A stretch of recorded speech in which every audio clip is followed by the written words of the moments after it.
I'm Ed Adams, and this is the Weekly Genealogy Toolkit, a podcast that helps new genealogists get the most out of their research time and avoid the most common pitfalls. Thanks for sticking around with me through last week's mega episode. This week I'm going to repay your patience with a shorter episode. Well, honestly, I've got a family trip planned, so I need to make this a short one, but you deserve it. This week I just wanted to leave you with a quick tip about researching legal history.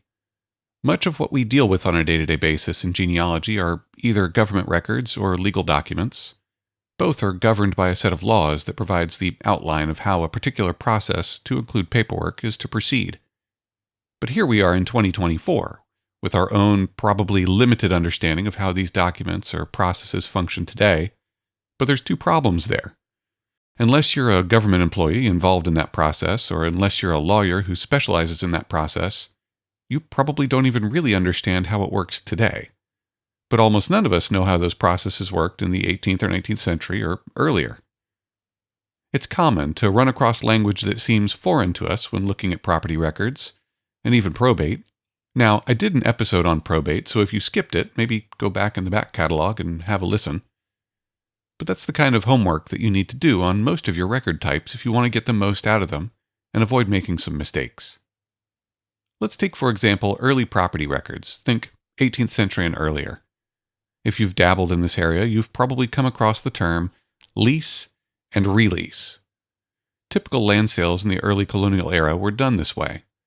The buyer would lease the seller's land for a particular fee, and then, a period of time later, from a day to a year, the seller would release the leasee, or the buyer, from the obligations under the lease, effectively transitioning ownership to them. Now, this is an antiquated form of tax avoidance and was later likely a means for lawyers to charge higher fees, but if you come at those kinds of documents from a modern perspective, it looks very confusing. Did your ancestor go into this arrangement with the intent to rent some property and then ended up buying it? What's a release anyway? In this case, you can just hop over to the legal genealogist at legalgenealogist.com.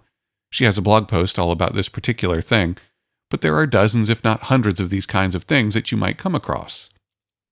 Another very common thing that you'll come across is a marriage bond. You might think that you've found documentation of the marriage of two people, but you really haven't. If you research what a marriage bond was, you'll see that it was common in a time before marriage licenses, but in areas where marriage bans were either uncommon or were impractical because the couple wasn't from the area. So, real quick.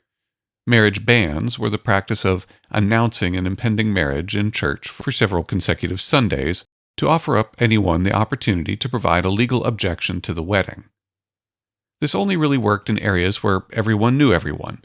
So if you lived in a large county and had to travel a long way to the nearest church, there'd be no point in announcing the wedding there. No one knew you to even be able to object. That's where you get the bond. It was a legal agreement with the state or colony that you would pay a particular fee if there ever turned out to be a legal issue with your marriage. It was your way of certifying that neither of you were too young, or were already married, or were first cousins and stuff like that.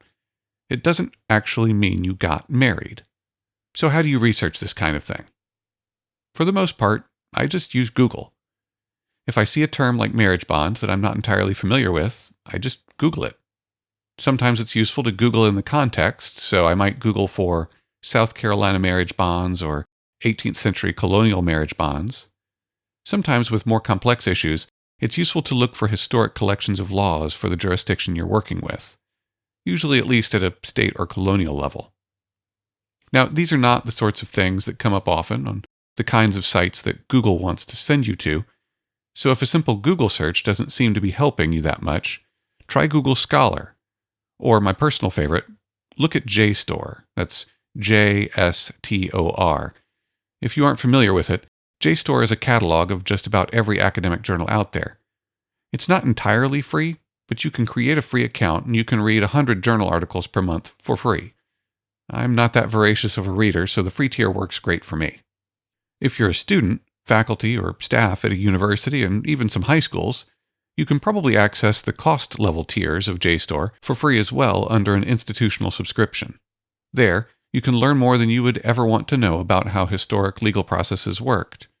The best way to find what you're looking for is to search through the two categories, history and law, together, ensuring that all the articles that you find from your search come from historic and legal journals.